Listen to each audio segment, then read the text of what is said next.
Este vídeo é feito por fã. Caso tenha condições e deseje apoiar o autor e a editora, para que continuem com a publicação da obra, considere comprar a light novel pelos meios oficiais. Capítulo 80. Passeio ao estilo Nazarick. Parte 3. Eles partiram em direção à aldeia dos Elfos Negros. Confiando nos dizeres do elfo, eles avançavam pela floresta montando no dorso de Fenrir. Se pudessem ter descoberto o local através de exploração aérea, poderiam ter ido sem fazer paradas, mas infelizmente, não puderam encontrar nada mesmo com os dons de Aura. Era difícil respirar enquanto eles corriam pela floresta. Era como se Ainz estivesse sendo cercado por todos os lados pelo ar da vegetação verdejante. Esse aroma peculiar e extremamente pujante de uma floresta fez sua cavidade nasal coçar. Pode ter sido apenas sua imaginação, mas ele sentia que o ar era diferente do encontrado na grande floresta de Tobe. Partindo do princípio que não fosse imaginação, o ar da região continha diversas nuances. Embora esse mundo possa se assemelhar a Yggdrasil, cada lugar tinha uma peculiaridade única. Enquanto pensava sem pressa a respeito, o desejo de querer viajar por toda a vastidão desse novo mundo colocou um pouco de emoção em seu coração. Se um Zé Ninguém corresse pelo grande mar de árvores com suas trepadeiras suspensas, árvores emaranhadas e mais obstáculos sem fim, dificilmente conseguiria seguir em linha reta e, antes que percebesse, já estaria seguindo uma direção completamente oposta. Segundo o que ouviram do sujeito, a distância até a aldeia dos Elfos Negros era de cerca de uma semana de viagem. Mesmo os elfos estando adaptados às florestas, se pudessem progredir 15 km por dia dentro desse tumulto arbóreo, já teriam feito um ótimo trabalho. Com base nisso, as aldeias seriam separadas por cerca de 100 km. Ainz e companhia cobriram essa distância em pouco mais de uma hora. Se não precisassem verificar os arredores, teriam chegado ainda mais rápido. Isso apenas demonstrava o quão incrível Fenrir era. A habilidade Forestalker de Fenrir foi particularmente útil, pois todas as árvores, matagais e empecilhos eram desviados como se estivessem contornando Fenrir. Assim, eles foram capazes de viajar praticamente em linha reta. Independentemente do quão bom Fenrir fosse, eles não teriam chegado tão longe em tão pouco tempo se não fosse por Forestalker. Mas deve ser em algum lugar por aqui. Aura, que se sentava à frente de Ainz, inclinou a cabeça um tanto perdida. Como as aldeias élficas eram erigidas nas árvores, era visualmente difícil encontrá-las. Mas isso era de se esperar, foi justamente por isso que sua civilização se desenvolveu para usar árvores como casas. A capital real dos elfos, com todas as árvores ao redor cortadas, era a exceção. Dito isso, apenas um mestre da camuflagem conseguiria esconder algo de Aura, uma ranger altamente qualificada. Era muito difícil imaginar que ela deixaria algo passar despercebido, então apenas concluíram que ainda não haviam chegado em seu destino. Contanto que não percamos a noção da distância até o nosso alvo, não há problema. O problema seria se chegássemos perto demais. Ainz tocou a máscara que tinha equipado com a mão. Almejo encontrá-los antes que nos encontrem. Quero coletar informações a respeito deles, então vamos nos esconder em algum lugar onde não seremos descobertos. O que ele mais temia era que tivessem chegado a um local completamente errado. Ainda assim, mesmo temendo, não o preocupava. Se alguém lhe dissesse para ir a um lugar sem um único ponto de referência, como o mar de árvores, Ainz certamente não seria capaz de ir. As instruções que recebera do elfo foram: quando você tiver andado uns 2.500 passos, vai ver uma pedra enorme, de lá vire na direção onde 3 árvores estão alinhadas, aí avance cerca de 3.000 passos, e assim por diante. Na ocasião, Ainz pensou que sua explicação era tudo, menos clara. Aura não compartilhava desse pensamento. Com certeza houveram ocasiões em que mesmo Aura ficou confusa e teve que procurar na área ao redor, mas ela ainda estava confiante e os guiou até aqui. Será que todos os Rangers sempre foram tão incríveis, ou é apenas a Aura que é? Quando visitou o reino do Arf, Ainz não sentiu que era o caso. mas essa viagem o levou a concluir que teria sido impossível chegar tão longe sem um ranger para guiá-lo. Mesmo Yggdrasil tinha florestas tão densas, mas dadas as proporções de realidade e fantasia, concluía-se que era um ambiente ajustado para os jogadores. Ele não achava que uma selva real seria tão formidável. Mas o fato era que vivenciar algo dessa magnitude trazia-lhe um pouco de emoção. São nessas regiões arcaicas que as coisas podem acontecer. Eu posso entender totalmente esse desejo pelo desconhecido. Os Wound Searchers, exploradores, eram aqueles que perseguiam esse anseio. A síntese de um verdadeiro aventureiro que Ainz procurava. Largar essa vida e sair por aí explorando o mundo, e... Se vendo considerar novamente tais anseios, Ainz balançou a cabeça. Não havia como ele fazer uma coisa dessas. Uma atitude que nunca seria permitida para Ainz Ogum, o supremo governante da grande tumba de Nazarick. Porém, talvez lhe fosse permitido, nem que seja apenas uma fração. De forma que não abandonasse Nazarick, mas sim que tirasse férias como essas. Qual é? Isso não quer sair da minha cabeça. Não posso ficar me enganando também, não digo que não tenha a ver com todo esse fardo que eu carrego, dá vontade de largar tudo e fugir. O que me resta é ficar andando em círculos sem evoluir. Sou incapaz de evoluir porque sou um undead? Ou porque faz parte do meu jeito? Pensar nisso me deixa até deprimido. Bem, não adianta ficar com esses pensamentos infelizes. Enfim, desta vez é com a Aura e Mari, mas que tal trazer o Coquiltos e Demiurge se houver uma próxima vez? Não dou uma volta com eles desde aquela vez. Ainz lembrou quando adquiriram o navio fantasma nas planícies Katzi. Chega. Melhor parar com essa negatividade toda e me focar em coisas boas. Se eu fosse fazer algo assim de novo, seria muito difícil sem um ranger, mas tentar superar esse desafio usando apenas sabedoria e discernimento pode ser bem divertido. Foi precisamente porque a Áurea estava presente que foram capazes de chegar tão longe e de forma tão rápida. O único ponto negativo foi a sensação que Ainz sentia por não ter feito nada. Claro, Ainz poderia simplesmente dizer que ele mesmo lidaria com a situação. Se o fizesse, Aura seria atenciosa e deixaria tudo em suas mãos. Se cometesse um erro, ela certamente pensaria em algo para ajudá-lo enquanto tomava cuidado para não o ofender. Porém, credo, tudo menos isso. Já basta a sensação de estar completamente perdido ao administrar o reino feiticeiro. Portanto, a melhor maneira de conseguir o que queria era ter uma aventura sem Aura. Dessa forma, todos poderiam queimar os miolos e se divertirem. Todavia, Ainz só pensava dessa maneira porque tinha confiança de que poderia sobreviver durante uma aventura. Por exemplo, se ele estivesse em algum lugar desconhecido e perdesse o rumo, ele poderia retornar de qualquer lugar usando o teleporte. Outro exemplo seria, mesmo que alguma besta mágica desconhecida pulasse de um matagal para cima dele, ele seria capaz de lidar de alguma forma e, na pior das hipóteses, ainda poderia fugir de volta para Nazarick. Enviar aventureiros para o desconhecido. Isso por si só não é um erro. Até o Ainz achou interessante. Mas não posso considerar um aventureiro no mesmo padrão que eu. Só de olhar a Aura desbravando esse lugar, posso sentir a necessidade de treinar adequadamente os aventureiros. Não era como se Ainz quisesse que os aventureiros morressem. Mesmo realizando o treinamento na Grande Floresta de Tobi, mas os perigos encontrados na Grande Floresta de Tobi, que estava sob o controle completo de Nazarick, eram muito diferentes dos daqui. Pode não ser uma má ideia treinar os aventureiros na Grande Floresta de Tobi e realizar o exame final aqui, mas os pormenores exigiam discussões com Mari. Ainz-sama. Oi. Aconteceu algo, Aura. Fiquei distraído pensando umas coisas. O que queres falar? Bem, o que a gente faz agora? Ainz olhou para o céu. Ele não podia vê-lo através das milhões de folhas.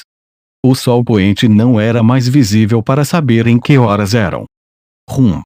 O mesmo que fizemos antes, montaremos um acampamento que fique oculto dos elfos negros, ou qualquer outra vida inteligente, e passaremos a noite lá. Beleza. Ah, pode me dar um tempinho para eu conferir uma coisa? Claro. Ainz respondeu e Aura agilmente pulou de Fenrir. No entanto, assim que Aura parecia que estava prestes a sair correndo, Ainz rapidamente a chamou de volta. Um momento, Aura. Leve o Fenrir junto com você. Não se preocupe em nos deixar a pé. Vou invocar o monstro como substituto do Fenrir. Tudo bem, Mari. Se sim, Ainz-sama. Mari, que estava atrás de Ainz, respondeu apreensivo. A ordem da montaria era, Aura na frente, seguido por Ainz e Mari respectivamente. Por poderem sentir qualquer um que se aproximasse graças às incríveis habilidades de Fenrir, Ainz e Mari estavam extremamente gratos por ele estar lá, já que os mesmos não conseguiam fazê-lo. No entanto, não poderiam privar Aura de tamanha vantagem. Seria uma coisa se ela tivesse magias de invocação como Ainz, mas Aura não tinha. Ele estava preocupado em deixá-la vagar pelo desconhecido sem proteção. Usar um item mágico como substituto era uma maneira de lidar com isso, mas ela perderia tempo se fosse invocar um monstro. Quando levou em consideração limites de tempo e similares, Ainz concluiu que não seria sábio que fosse sozinha. Acho que estou me preocupando demais, mas a Aura vai terminar o que tem que fazer mais rápido se levar o Fenrir junto. Aura mostrou uma atitude como se fosse dizer algo, mas no fim respondeu, tá bom. E então, Ainz e Mari desmontaram, ela montou em Fenrir e partiu. A silhueta de uma menina montada em seu lobo imediatamente desapareceu nas árvores da floresta. Vejamos, Mari. Vamos nos esconder nesta área, então temos que ser discretos.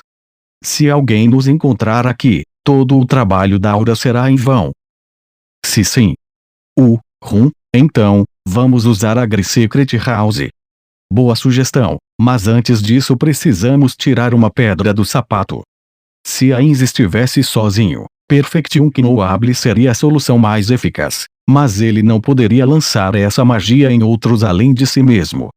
Além disso, a magia não estava no repertório de Mari, então era necessário que tomassem medidas completamente diferentes, e foi por isso que a invocação de monstros foi mencionada anteriormente. Ainz tirou uma pequena estatueta de seu inventário, era um item mágico. Statue of the Magical Beast, Cerberus. Um item mágico do mesmo criador da Statue of Animal, a horse que usara no passado. Os músculos na estatueta foram detalhadamente esculpidos, era uma magnífica obra de arte que passava a sensação de movimento. Quando Ainz a ativou, instantaneamente dilatou e a feira mágica surgiu. O que apareceu foi, obviamente, Cerberus. Ele podia morder com suas 3 cabeças de cachorro que lembravam a de um leão, arranhar com suas garras afiadas e picar com sua cauda venenosa que parecia uma serpente.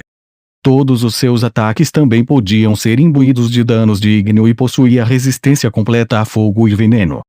Era uma fera de grande porte e de alto nível com habilidades de combate consideráveis. Essa força pode ser melhor compreendida se considerá-la em termos de monstros que podem ser invocados através de Summon Monster Dest. Vale ressaltar que, se fosse lutar contra um jogador do mesmo nível de Ainz, a criatura não representaria um grande estorvo. Com isso dito, era o melhor que tinham em mãos. O papel de um monstro invocado era atacar o ponto fraco de um inimigo, acionar armadilhas, aumentar o número de jogadas disponíveis ou simplesmente servir como escudo. Eles não foram feitos para derrotar outros jogadores por conta própria. Certamente, se Cerberus fosse aprimorado pelo uso de uma habilidade, ele seria capaz de sair-se melhor nas lutas. Por exemplo, alguns dos Undeads que Ainz invocou estavam usando Jetta of Strength. Ainda assim, se comparado com jogadores com profissões marciais na mesma faixa de nível, independentemente se tivessem upado níveis em profissões favoráveis ou não para lidarem com feras, contando que não sejam incompatíveis nem que o jogador usasse uma build sem sentido. Se lutassem apenas um contra um, um jogador raramente perderia. A primeira razão pela qual Ainz escolheu Cerberus e não um Enebal Corpse ou outro Undead foi porque ele julgou que as habilidades sensoriais de um monstro do tipo Feira Mágica seriam maiores. A segunda foi porque concluiu que um monstro com olfato e audição excepcionais se destacaria em seu papel como detector no mar de árvores, então ter uma boa visão não adiantaria muito. Cerberus pode perder para Fenrir em termos de níveis, mas ele ainda tinha 3 cabeças. Não havia dúvida de que seu olfato era 3 vezes melhor, provavelmente. Uau! Disse Mari surpreso ao ver essa feira mágica pela primeira vez. Definitivamente não era porque eu achava forte. Ouça, Cerberus. Quando farejar alguém se aproximando que não seja um de nós, você nos informará, entendido? Grur, as cabeças de Cerberus rosnaram. Foi um modo de rosnar que transmitira sua ânsia e confiança.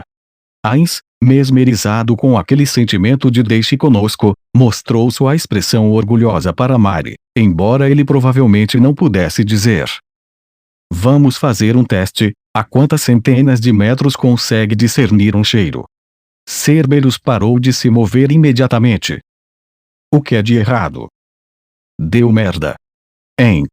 Calma pessoal era o que suas cabeças transmitiam, pois a ansiedade de não saberem o que estava a centenas de metros se fez presente.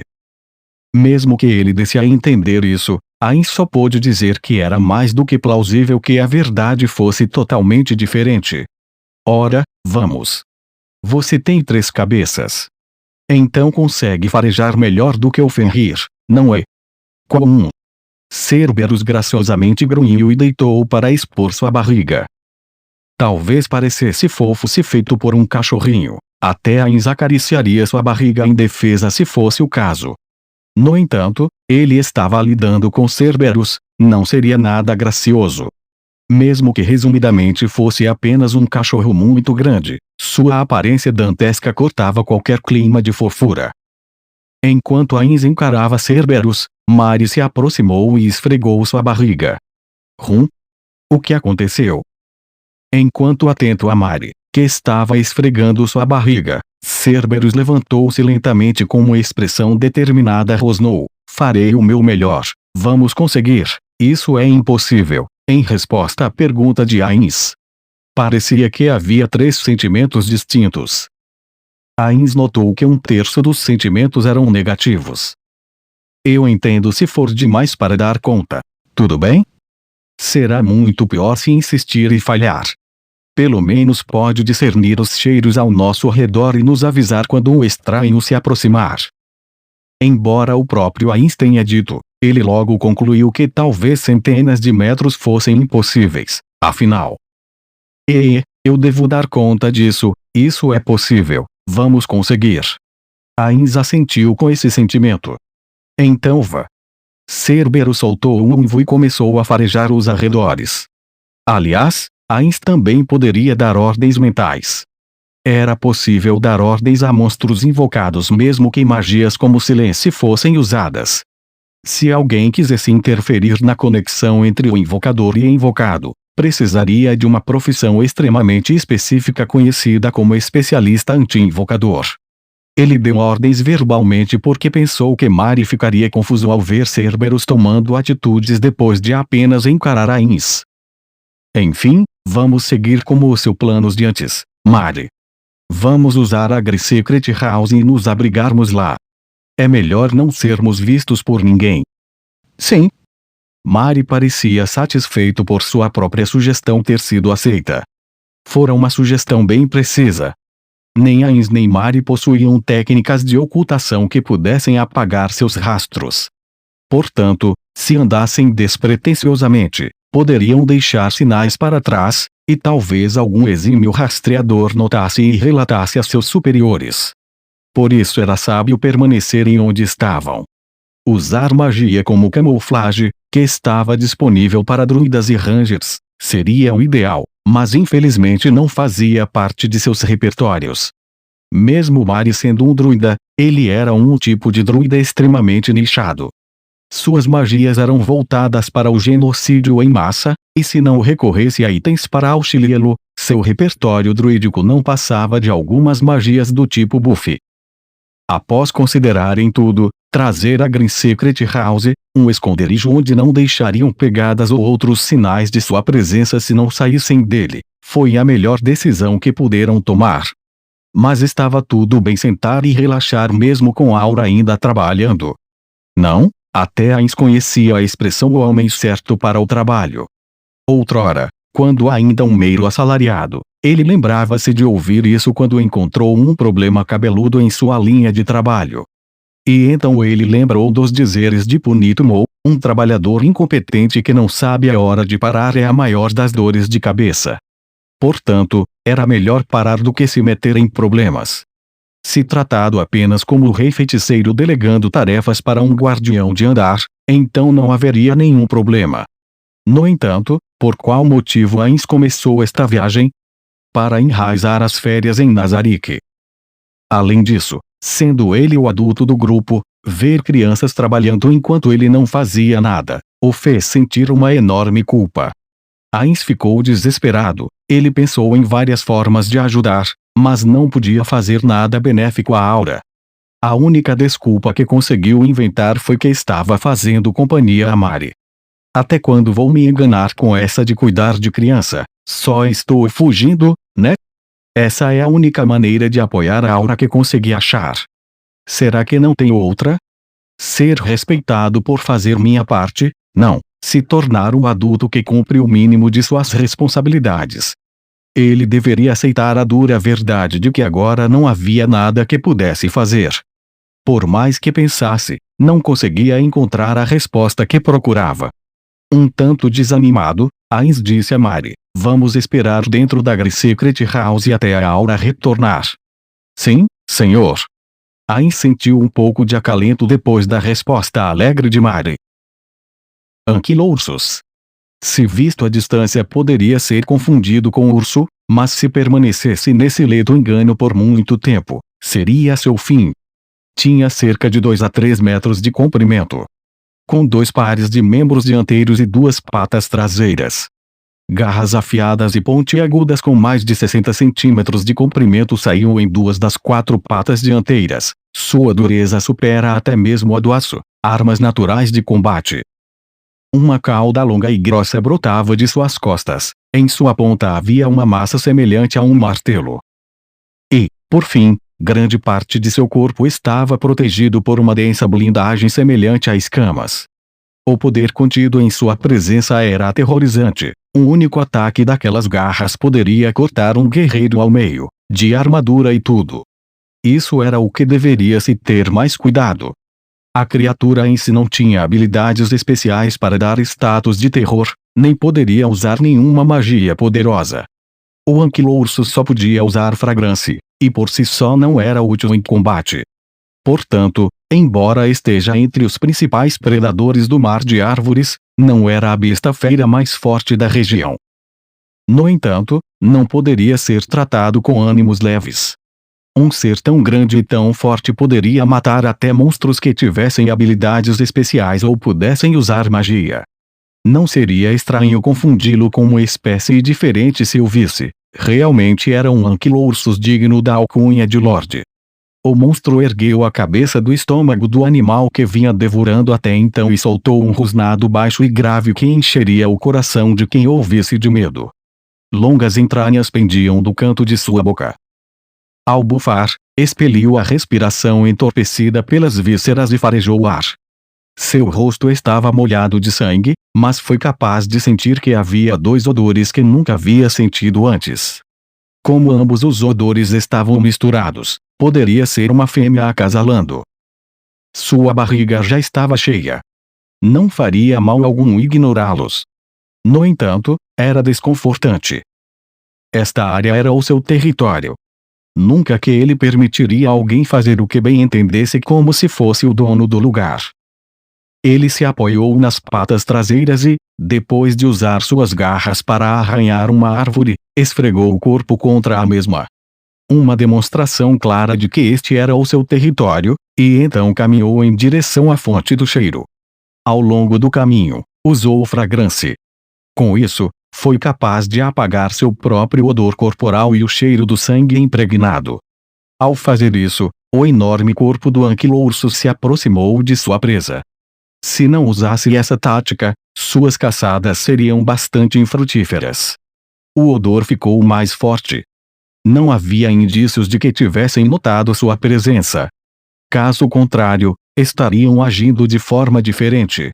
Por exemplo, parar tudo e procurar pela fonte do som. Ou tentar fugir. No entanto, não estavam fazendo nada disso. Ou talvez estivessem pensando que ganhariam por estarem em dois. Ao aproximar-se o mais silenciosamente que pôde do local, não conseguiu avistar sua presa que possivelmente ainda estava escondida entre as árvores. Mas isso não o impediria. Era sempre assim quando derrubava sua presa. Se os visse, ele também seria visto. Ele sabia manter-se calmo enquanto farejava tudo ao seu redor. Ele avançaria de uma vez, encurtando a distância em um piscar de olhos. Esse era seu modo de caça. Ao chegar perto, notou que os odores estavam se movendo. Seria como suas caçadas de rotina e ele começou a correr. Apesar de ser enorme, corria por entre as árvores como uma rajada de vento. Como não tinha nenhuma habilidade como Forestalker, quando fez dessa área seu território, ele derrubou todas as árvores que poderiam interferir em seu deslocamento. Deixando claro que nenhuma árvore de meia tigela seria capaz de parar seu ataque, mas se sua vítima estivesse alerta, poderia se aproveitar delas para escapar. Não havia como negar que era um ser poderoso, mas nem todas as suas caçadas eram bem-sucedidas. Essa foi a razão pela qual fez os preparativos. A fonte do cheiro estava à sua frente. Duas formas pretas, uma pequena e uma grande. A pequena estava em cima da grande. Não se tratava de acasalamento. Muito provavelmente eram dois animais diferentes. Isso não era incomum. Haviam animais que se ajudavam mutuamente. Por cima estaria o mais esperto com alguma habilidade, enquanto embaixo estaria o mais apto a fugir, esse tipo de coisa. Fosse o que fossem, ambos não passavam de mera comida. Ele sorriu. A essa distância, já não havia mais como fugirem. O pequenino não tinha muita carne, mas o que estava embaixo era bem grande. Como sua barriga ainda estava cheia, deveria enterrá-los para fartar-se mais tarde. Todavia, algo estava estranho. Ele avançava enquanto pisava com força no chão. Eles notariam, mesmo que fossem distraídos, e logo tomariam algum tipo de ação. Por que não estavam com medo? Por que não estavam fugindo? Quase todos os animais que eu via tinham essas reações. As únicas exceções eram membros de sua própria raça. Estariam eles paralisados de medo? Pensou por um momento enquanto corria. A carne de presas aterrorizadas não era muito saborosa. Quanto às suas preferências, a tenra carne de presas que morriam lentamente era muito melhor, sua favorita. Quando desistiam de viver após terem suas entranhas arrancadas enquanto ainda moribundos, era a mais saborosa de todas. Grrrou a ar. Ele se levantou e berrou na frente da presa. Isso não era mera intimidação, era para incutir medo. Vá e corra, tente se manter vivo. Faça com que sua carne seja mais saborosa ainda, é tudo o que quero. Murmurou mentalmente. A essa distância, já não lhes restava a escapatória. Foi só por ter certeza da caçada ser bem-sucedida que lhe foi garantido mostrar-lhes uma pequena chance de fugir. Oh! Eu nunca vi um desses antes. Que urso fofo! O pequeno disse. Essa forma, lembrou. Eu vi coisas nas árvores que eram como você. Anquilourus também podiam subir em árvores, mas devido a seus corpos enormes, essa escalada os deixava muito vulneráveis. Por isso, quando achava suas presas em cima de uma árvore, ele preferia derrubar a árvore primeiro. Na ocasião em que se deparou com esses seres, sua barriga estava tão saciada e suas presas tão longe, ele os deixou fugir. Mas como estes estavam no chão, não havia necessidade de se conter. A criatura preta na parte de baixo o encarava sem se mover. Ele pisou com sua pata dianteira e grandes garras brotaram dela. Ele precisava atacar o de baixo, para que não fugissem. Assim que planejou o que fazer, um som de Shang passou por ele, Sua perna dianteira ficou quente, e logo uma dor intensa tomou conta. Ele perdeu o equilíbrio e veio caindo de trás para frente. Em pânico, olhou para a perna dianteira que tinha a dor latejante. Ainda estava lá. Ele não perdera um membro, mas tamanha era sua dor que não conseguia se mover. Quando olhou bem, notou uma coisa longa e serpentina que pendia da mão da pequena criatura. Tinha sido atacado por aquilo. Seria veneno. Quando era um filhote, foi picado por uma enorme cobra venenosa e a sensação de formigamento era semelhante a essa. Calminha aí. Eu não vou te machucar. Fica calminho, viu? Quando o pequeno balançou a mão, um alto estampido veio de uma árvore próxima. A arma serpentina havia atingido a árvore. A força do impacto tirou um naco da casca, parecia que tinha explodido de dentro para fora. Eu também sei fazer isso. Mesmo com esse pensamento, calafrios percorreram todo o seu corpo. Ele havia se enganado quanto a seu tamanho. Pois pouco a pouco ele começou a ver o diminuto ser parecendo assustadoramente grande diante de seus olhos. Tá tudo bem, relaxa bichinho. Eu não sou assustadora. Olha pra mim, eu sou de boa. Enquanto bradava, o pequeno ser saiu de cima do maior. Ele desceu ao chão e se aproximou com as duas patas dianteiras bem esticadas. Realmente é pequeno. Mas como sua força é tão grande assim? Eu sou o caçador e eles são a caça, essa é a regra. Então como essa criaturinha se aproxima de mim sem sentir nenhum medo?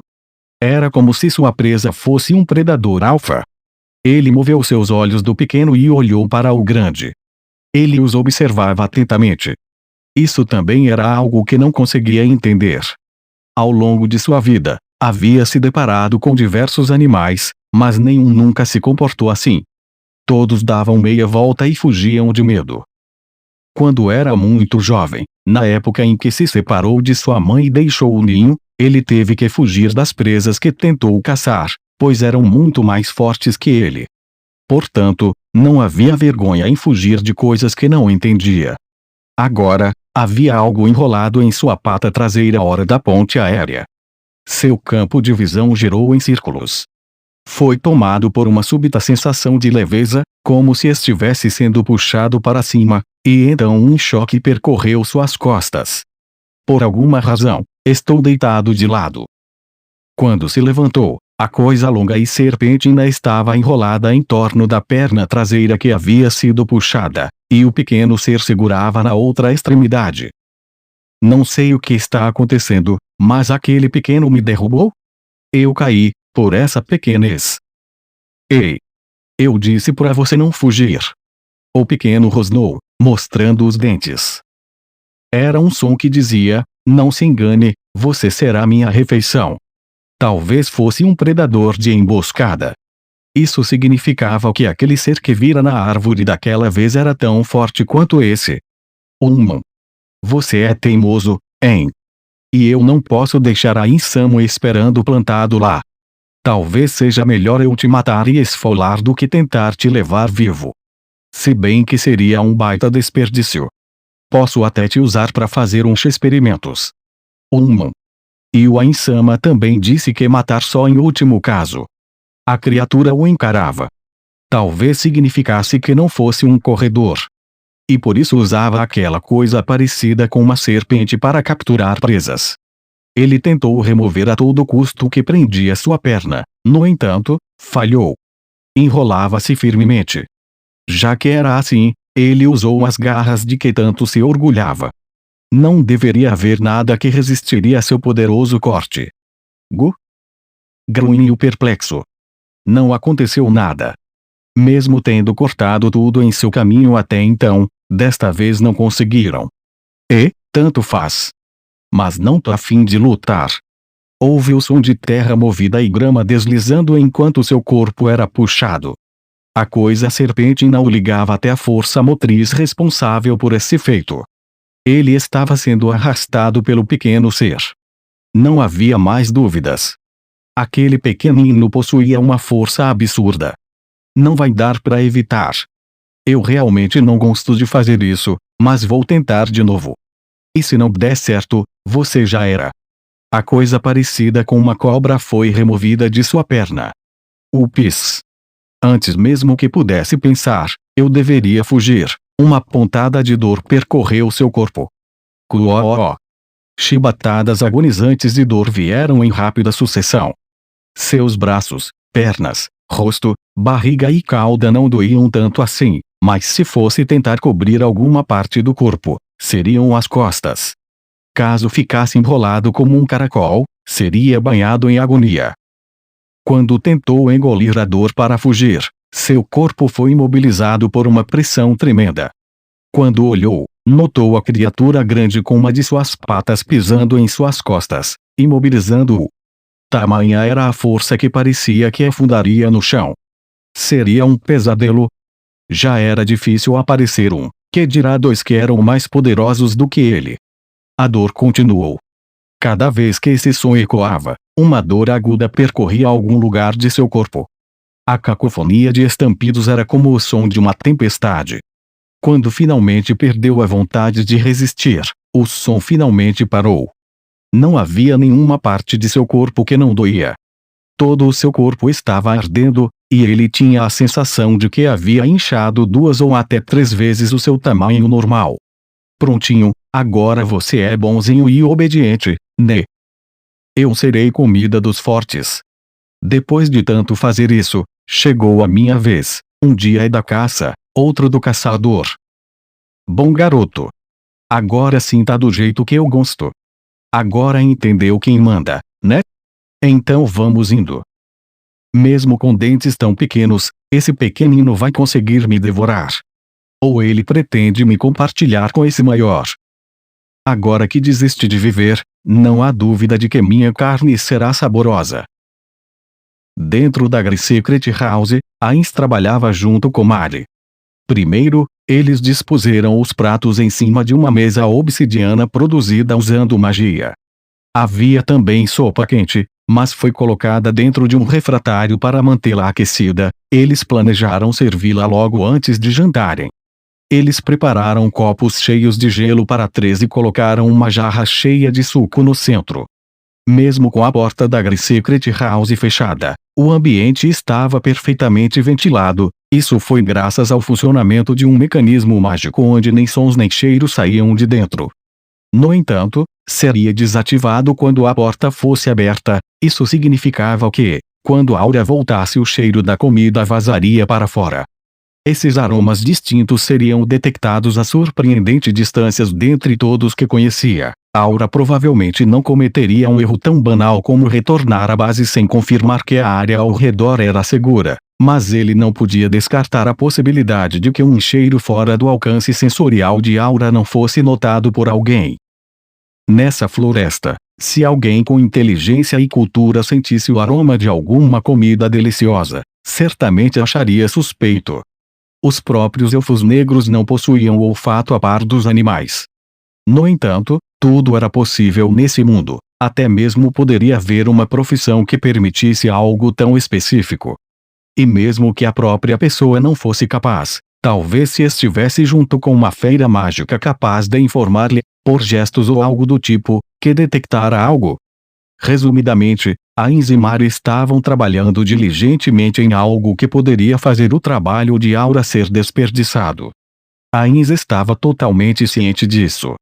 Então, o que os levou a prepararem alegremente uma refeição fora porque, essa foi a única ideia que Ainz teve para escapar de seus sentimentos de culpa.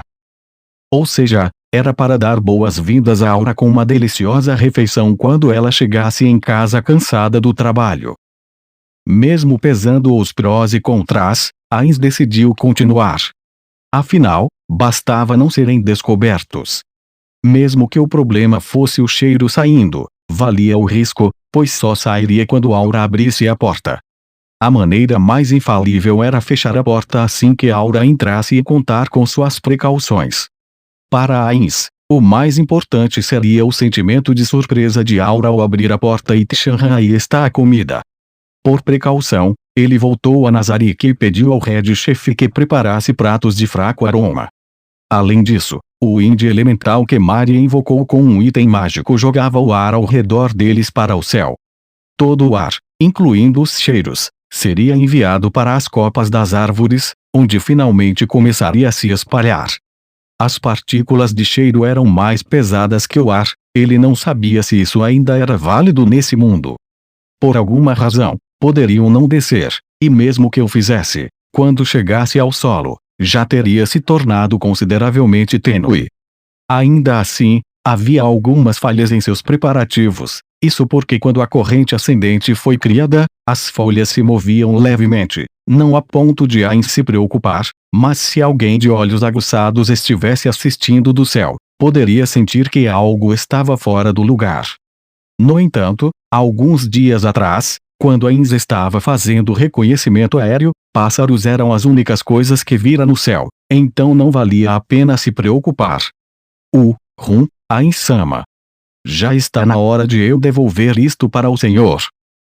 Assim que terminaram os preparativos, Mari ofereceu um orbe que Ainz lhe emprestara.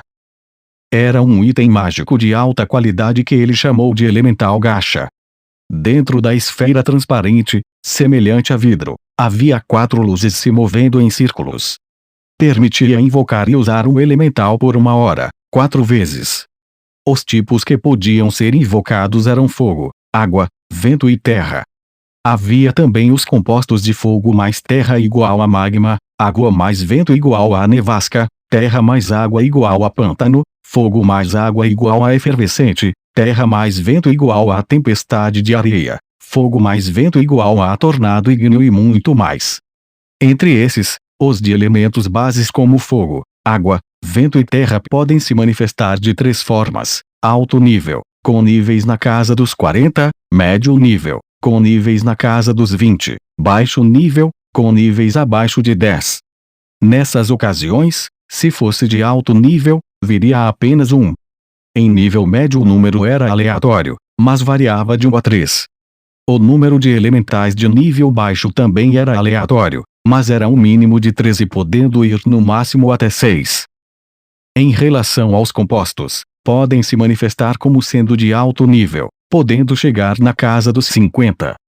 Os de nível médio chegariam por volta do nível 30 no máximo. E os de nível baixo seguindo a regra de virem abaixo do nível 10. No entanto, sempre viria 1, independentemente de qual nível. Após saber disso, seria lógico pensar que era um item bastante útil, mas infelizmente o elemental era escolhido aleatoriamente. Além disso, a probabilidade de vir um de nível alto era extremamente rara. Como comparativo, a taxa de aparição de um de alto nível era similar à taxa de ganhar um anel Shooting Star no gacha. Era estrategicamente inútil não ser capaz de invocar algo que se adequasse ao oponente ou à situação. Se invocasse um Earth elemental ao voar no céu, tudo que poderia fazer era vê-lo cair como uma pedra. Na verdade, eles tiveram que usar o item 3 vezes até que Mari pôde invocar um Wind elemental. Não precisa. Agora é seu, Mari. Como deve ter percebido, é um item meio duvidoso, então eu ficaria feliz se pudesse guardá-lo para mim, se não se importar. Se pudesse invocar, digamos, os elementais de classificação mais alta, elementais corrompidos ou elementais sagrados, então seria um ótimo item. Além disso, foi restrito para que apenas druidas possam usá-lo. Se não o quiser, serei obrigado a deixar ele pegando poeira na tesouraria. Poderia ser útil para iniciantes no jogo, mas quando se tratava de Ainz e Mari, a história era outra. Por essa razão, ele originalmente o deixou em seu inventário pensando que o daria a alguém cujos níveis fossem baixos. O senhor tem certeza disso? Sim, aceite de bom grado. Sei que estando com você, será muito mais valorizado. Muito obrigado. Então os elementais invocados por isso vêm do mesmo elemento que usamos previamente. Como? É que eu tenho um outro item de invocar elementais, mas para usar ele tem que lançar uma magia com o elemento correspondente, ou que eu tenha como elemento secundário, antes de ativá-lo. Em outras palavras, se Mari quisesse invocar um elemental com dados de fogo usando um item, ele teria que usar magia que tivesse chamas como elemento secundário, por exemplo, embora Mari não pudesse usar Fireball antes de usá-lo. Acredito que os pré-requisitos provavelmente foram atendidos, mas por que não testamos da próxima vez que tivermos mais tempo? Se sim, será uma honra. No passado, isso foi antes de confiar completamente neles. Ele investigou as habilidades de todos os NPCs e, ao fazê-lo, também aprendeu sobre seus equipamentos. O item que poderia convocar elementais que Mari mencionou certamente poderia convocar um único elemental de alto nível, mas só poderia fazê-lo uma vez a cada 24 horas, e a duração da criatura invocada não era nem 10 minutos. Se fosse para ser honesto, o valor do item em si era baixo. Havia muitos outros muito mais poderosos. E, no entanto, Mari tinha um imenso carinho pelo item, isso porque fora um presente de Bukubuku Shagama. Ain sabia que esse sentimento era compartilhado entre todos os NPCs. Apesar de haver itens muito melhores, os NPCs não mudariam seus próprios itens. Se fossem mudar, seria apenas por outro equipamento que haviam recebido por seus criadores. Claro, se Ain desse algo, como fez agora, eles usariam o item, mas nunca enviariam uma requisição para trocar seus equipamentos por vontade própria. A única vez foi quando fizeram exercícios de combate e Albedo veio implorando que queria pegar emprestado várias coisas. São limitados. Era uma maneira extremamente rude de ver as coisas, mas foram as palavras que passaram por sua mente. Isso valia para ele também. Há algo de errado. Ele fora trazido de volta à realidade pela expressão preocupada de Mari. Parece que Ain se perdera em pensamentos mais uma vez. Oh, não é nada demais. Eu estava pensando se eu estivesse em seu lugar, como eu deveria usar esse item, apenas isso. Com certeza, convocar um elemental com antecedência e...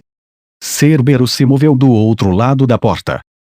Quando Ain abriu a mesma, Cerberus soltou um rosnado, as três cabeças olharam para a mesma direção. Não havia dúvida do significado, alguém está vindo. Ain e Mari olharam um para o outro. Eu fiz de tudo para não deixar nenhum cheiro sair daqui, mas, meu plano falhou.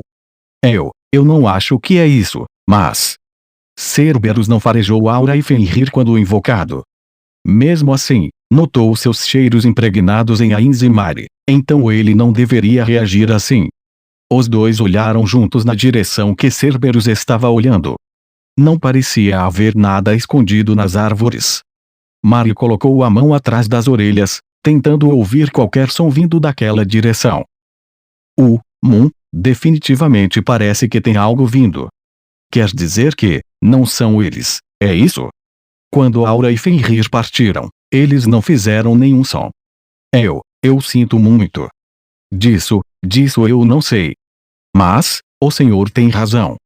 Eu acho que se fosse minha irmã, ela estaria vindo muito mais silenciosamente, e, eu não acho que há qualquer chance dela fazer barulho de propósito só para nos avisar que vasculhou a área e sabe que não há problema. Em outras palavras, ele também só podia supor. Não nos resta muito o que fazer. Vamos seguir o plano de antes. Ain ativou Perfectium Coable e deu um comando para Cerberus acompanhá-lo. Ao contrário de quando dava comandos verbais, comandos mentais não seriam interferidos por Perfectium Coable. No entanto, mesmo Cerberus não podia ver Ain, assim, ter um bom posicionamento era importante. Se cometessem erro, era possível que Cerberus o atingisse sem querer. Perfectium Coable é muito prático. É uma pena que o Pandora's Acultur não possa usar mesmo quando se transforma em mim. Bem, há outros meios de contornar isso, como o uso de pergaminhos.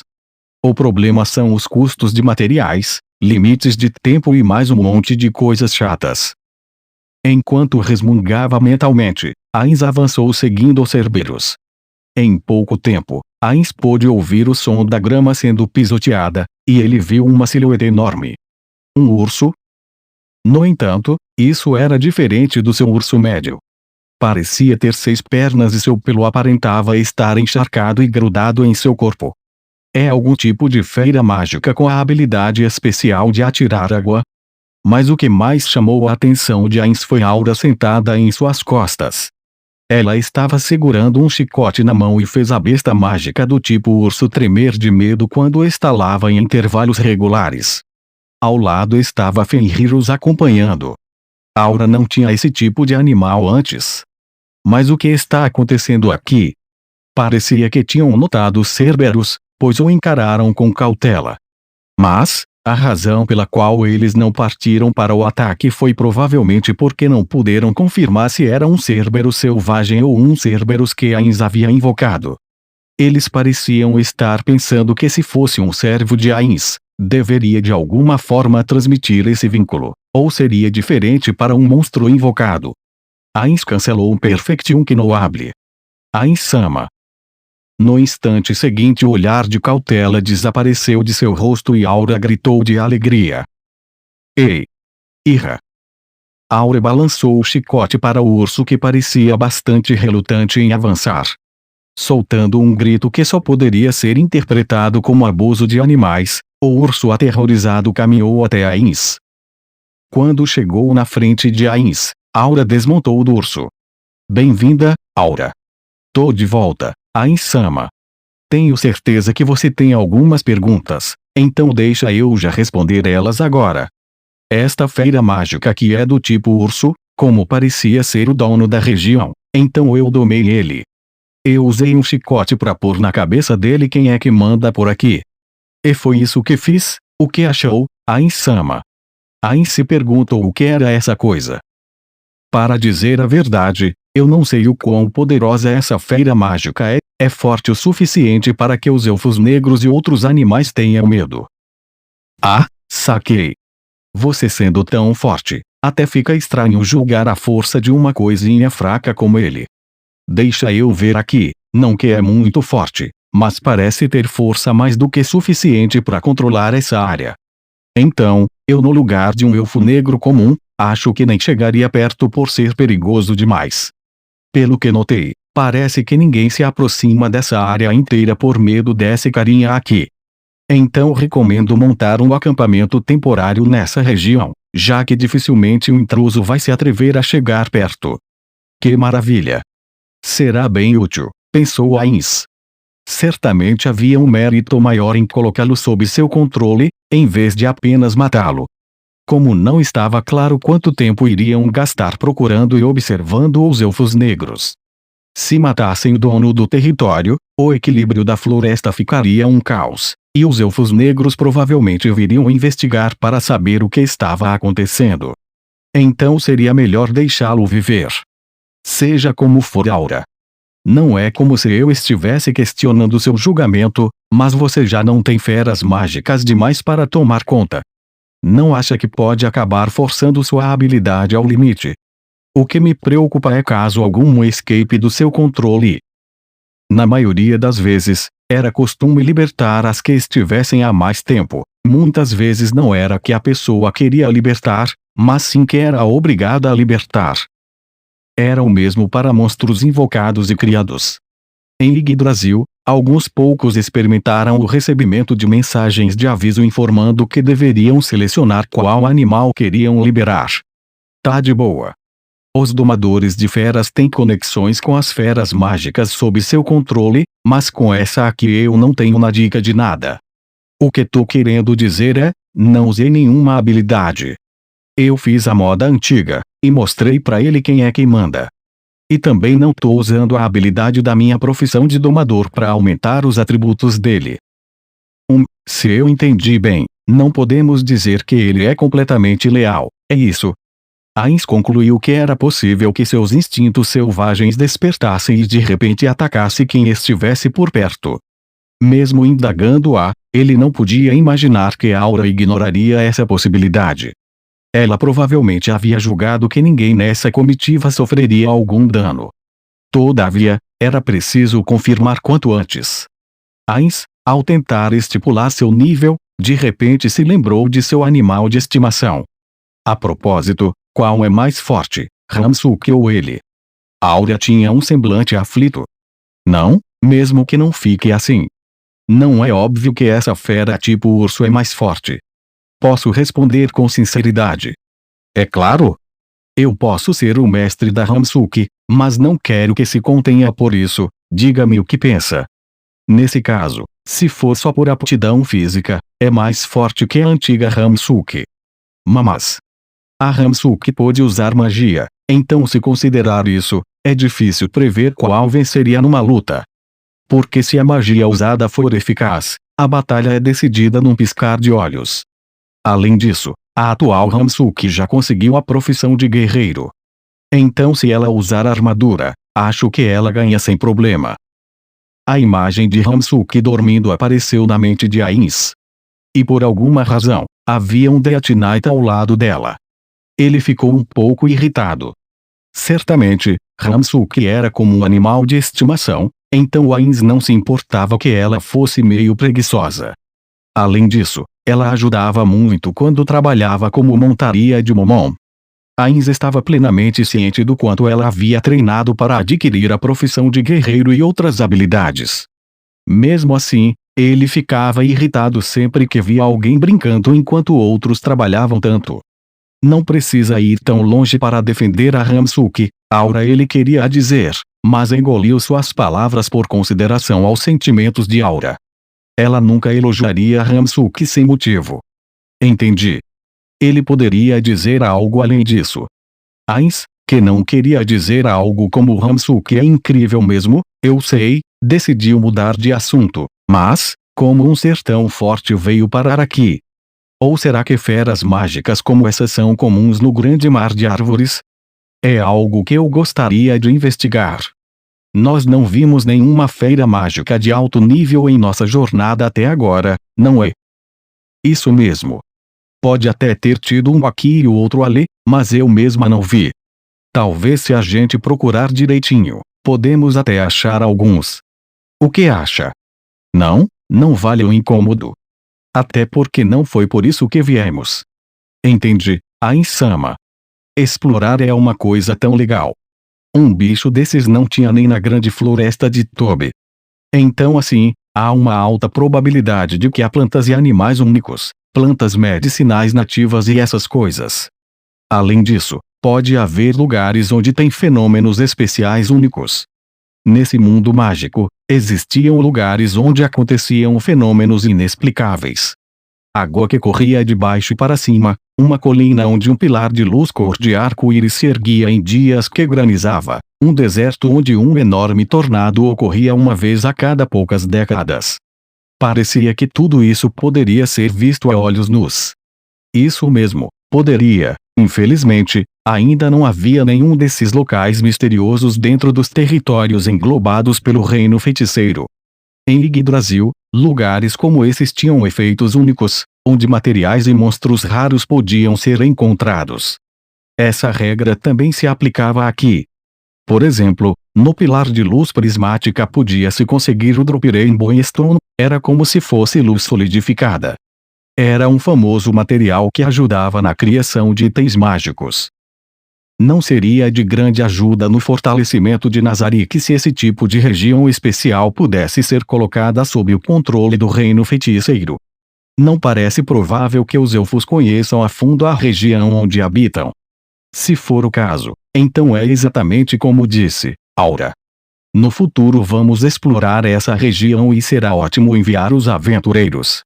Os undeads que Ainz produzia eram incapazes de fazer coisas como descobrir novas espécies de plantas medicinais.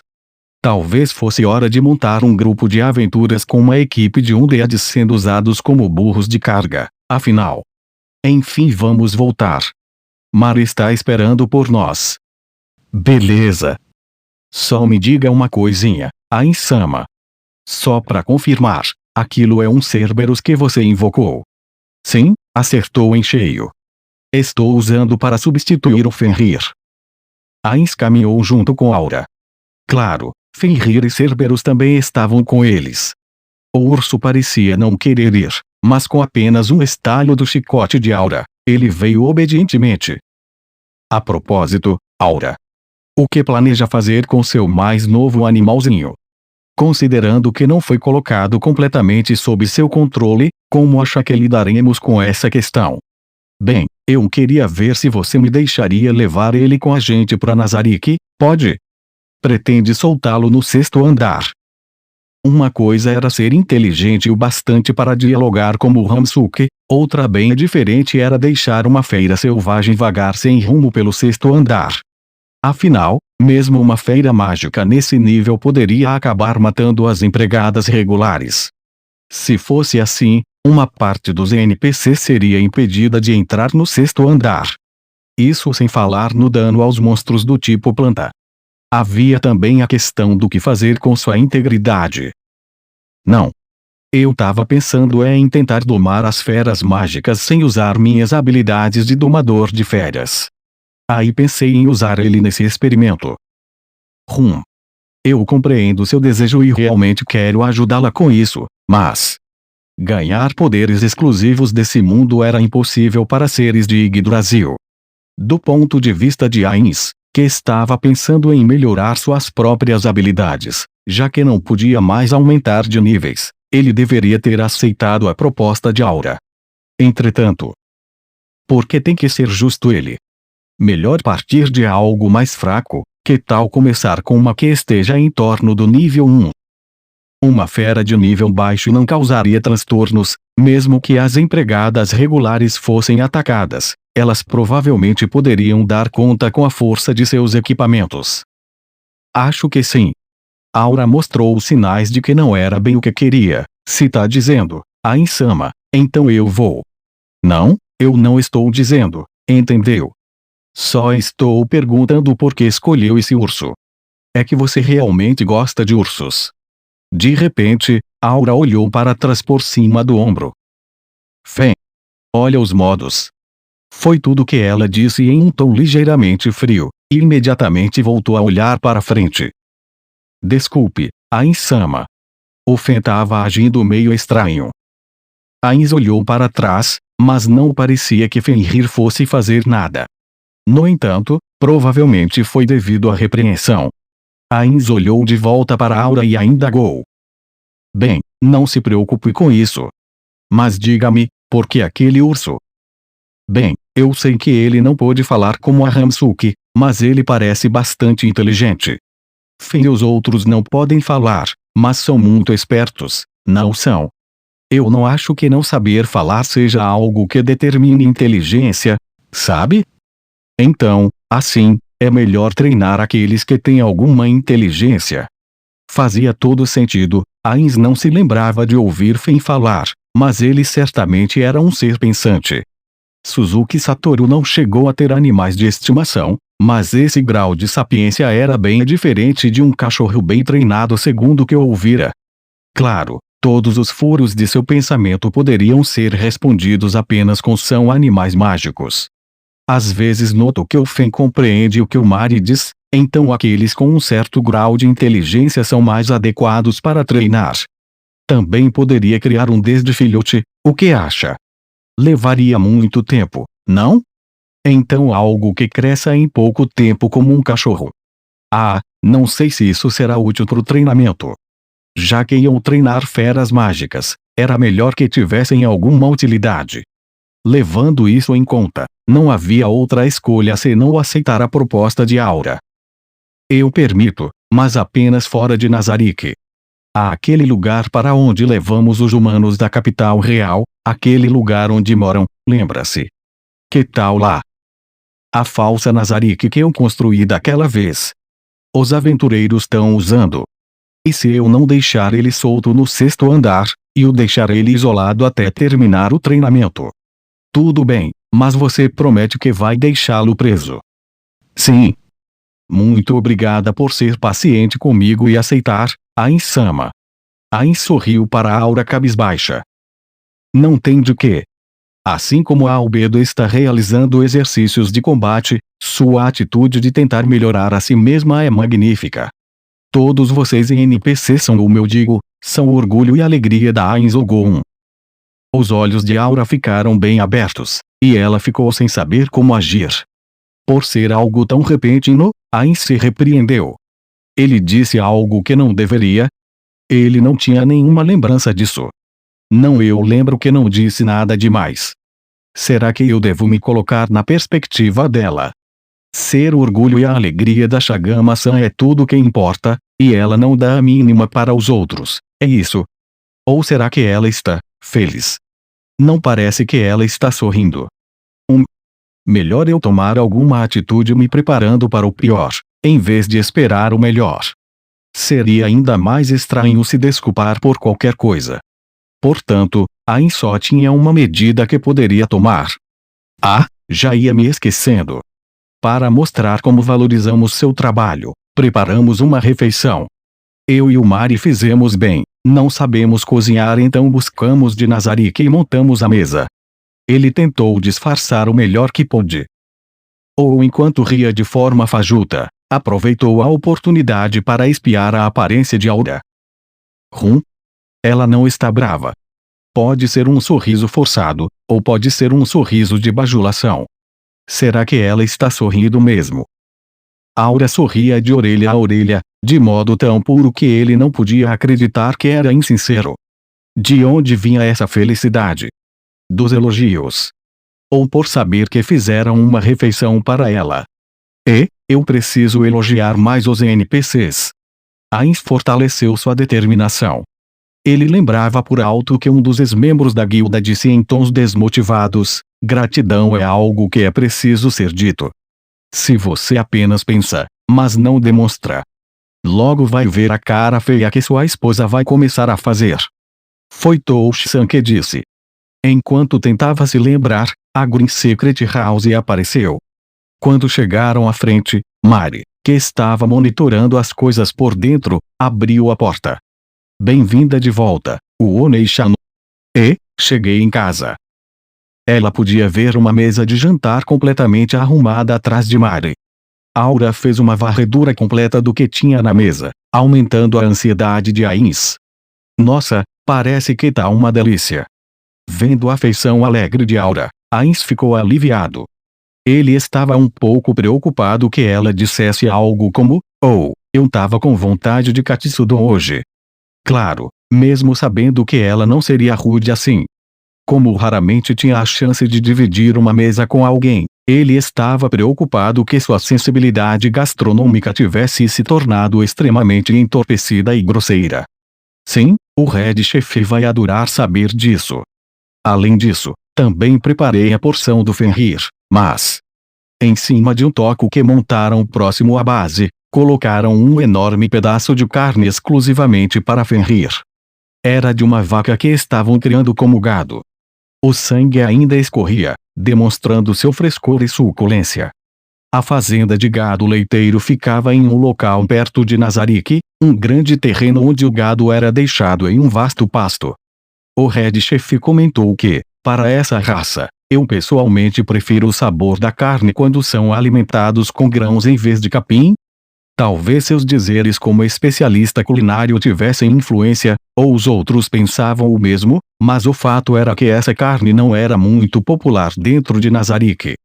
Originalmente eles não podiam pastar, por isso veio o pensamento de criar gado, para que assim ficassem mais saborosos. No entanto, não tinham mão de obra suficiente para isso. Em Errantel, várias pessoas foram movidas à força para criar o bairro de Milman, o apelido. Então quase não havia pessoas que tivessem habilidades relacionadas à criação de animais e, mesmo que houvesse, teriam ido embora na direção das vilas fronteiriças. Apesar dos pesares, era apenas a opinião de alguém exigente com os ingredientes, não havia problema se fosse a ração de uma fera mágica. E quanto àquele urso, pretende alimentá-lo. Ele vai ficar bem. Parece que comeu logo antes de me encontrar. Além disso, faz parte do treinamento não dar comida até que ele entenda completamente que eu sou a chefe dele. Sim. Digo, você tem razão. Mesmo para humanos ou outras raças, quando quebramos suas mentes, eles nos obedecem totalmente. Eles entraram na Green Secret House enquanto papeavam. Pode comer, garoto. Aura disse pouco antes de passar pela porta e Fenrir, que estava esperando pacientemente, afundou os dentes na carne. Anquiloursus apenas observava tudo de ombros baixos. Olhando dessa forma, realmente parecia possuir algum grau de inteligência, assim como Aura disse. Aliás, Cerberus não precisava de jantar. E mesmo que o alimentasse, seria inútil. Não era como se não houvesse casos em que fossem fortalecidos dando-lhes comidas com buffets, mas na situação atual, Ainz não sentia um pingo de necessidade de fazer esse tipo de coisa. Ei? É sério isso? Bullying não é legal. Tenho fominha. Após tomar sua decisão, Ainz teve um palpite de que essas eram as reações de Cerberus, mas certamente era apenas sua imaginação. Os três chegaram à mesa que Ainz havia preparado. Aproveitem. Os dois disseram, agradecemos pela refeição, em uníssono. Naturalmente, Ainz não comeu. Aura foi a primeira a comer. Ainz-sama. Tá delicioso. Mumu. Mari concordou com as palavras de sua irmã. Ainz sorriu para os dois. Fico feliz que gostaram. Informarei o Red Chef depois. Tenho uma coisa a dizer enquanto estão comendo. Como agora sabemos, graças à investigação da Aura, que ficaremos bem mesmo se construirmos uma base temporária nessa região. Vamos escolher um local para realocar a Secret House. Depois eu quero que tomemos medidas para encontrar a aldeia dos Elfos Negros. Os dois pararam de comer e ouviram seriamente o que Ainz tinha a dizer. Bem, até Suzuki Satoru teria feito o mesmo se seu chefe começasse a falar algo relacionado ao trabalho. Depois disso, estabeleceremos relações amistosas com eles. Nosso plano agora é, enquanto a Aura permitir, realizar missão, Lamento do Ogro Vermelho. Ainz sorriu. Ele já havia feito isso com seus amigos. Na ocasião disseram que era um truquezinho sujo. Na verdade, enquanto pensava em qual monstro usar para esse plano, Aura trouxe o homem certo para o trabalho. Se ela aprovasse, não haveria outra mão para jogar tão boa quanto esta. Não ter total controle sobre a criatura era um elemento de incerteza no plano, mas por sua vez, isso também aumentaria o realismo. Ele não sabia se diferia pelo indivíduo ou pela raça, mas não havia uniformidade na habilidade de atuação dos monstros. Curiosamente, o Evil Lord Urati teve um desempenho excelente, mas de acordo com Shizu parecia que o Circlet Demon era um ator ruim. Ele queria esconder suas identidades e força. Mas não seria melhor se pudessem simplesmente serem convidados a entrar. Preferencialmente, poderiam fazer aos poucos ao longo dos anos, mas quando considerou a teocracia, ele não achou que lhes restava tanto tempo. É um lamento de choro. Ou lamento de estar gritando. Qual desses? Ainz-sama. Ainz mais uma vez sorriu para a curiosidade de Aura. Ao mesmo tempo, foi uma das muitas coisas que ele aprendeu com seus amigos.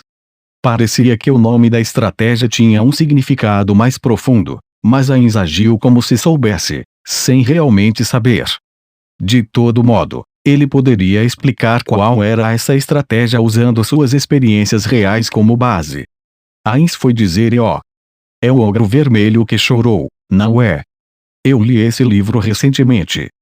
Tendo sua estratégia confrontada por algo que não conhecia, Ainz se calou e lentamente olhou para o céu. Se tivesse visto um majestoso céu azul acima, sua mente não sofreria tanto ao ser confrontado pela inocência de uma criança. Também poderia ter aprendido uma coisa ou duas. Ele poderia ter recebido o conforto de que era pequeno diante da grandeza do mundo. No entanto, tudo que viu foi o teto da Secret House. Depois de olhar um pouco para as vigas de madeira, ele virou o rosto para ver o sorriso puro e inocente de Mari. A possibilidade ainda permanecia de que Mari estava tendo a conclusão errada. É mesmo. Você não cansa de me surpreender, Mari. Eu nunca li esse livro antes. Então o nome é Ogro Vermelho que chorou. Sim. Se for como no livro, vamos usar aquele urso no plano, não é? Minha nossa, ele acertou na mosca. Sim. Você com certeza é incrível, Mari. E assim, Ainz sorriu para ambos.